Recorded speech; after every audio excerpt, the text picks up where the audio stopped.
भारत की शक्ति केवल उसकी सैन्य शक्ति में ही नहीं बल्कि उसकी संस्कृति और अध्यात्म में।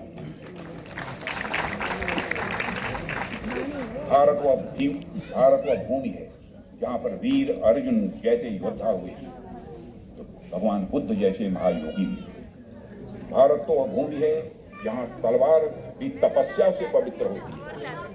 भारत वह भूमि है जहां तलवार भी तपस्या से पवित्र होती है। भारत के इतिहास में ऐसी कथाएं बराबर आप लोगों ने सुनी होंगी, जहां ऋषियों ने अपने तप से, अपने ज्ञान से हमारे योद्धाओं को प्रेरणा दी, उनका आत्मबल बढ़ाया है, उन्हें निर्भीक बनाया है, देश के लिए कुछ कर गुजरने का उनके अंदर एक भाव, एक जज्बा पैदा किया है। देवियों और सज्जनों, भारतीय संस्कृत के इतिहास में अनेक ऐसे ऋषि और महर्षि हुए जिन्होंने धर्म, संस्कृति और सत्य की रक्षा के लिए अपना सर्वस्व अर्पित कर दिया, यहाँ तक कि अपने प्राणों की आहुति तक दी। आप सबने अनेक कथाएं सुनी होंगी। महर्षि दधीच का नाम सुना होगा।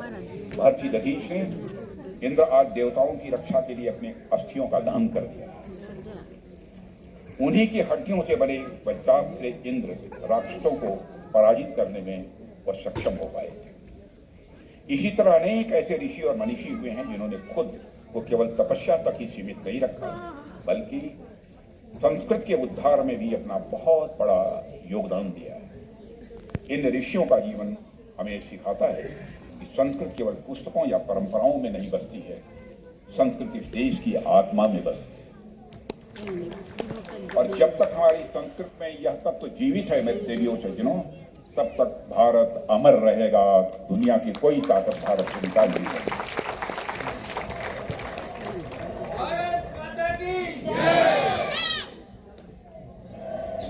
देवियों व सज्जनों, भारत के संतों की भूमिका,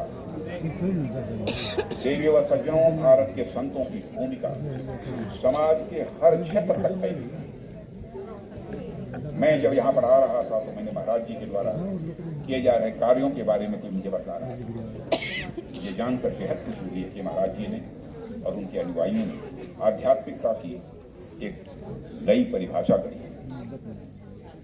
बड़े मन से यानी आध्यात्मिक भाव से अपने समाज के वंचित लोगों के उत्थान के लिए भी लगातार प्रयास किया है और आगे और बढ़ चढ़ कर प्रयास करने जा रहे हैं।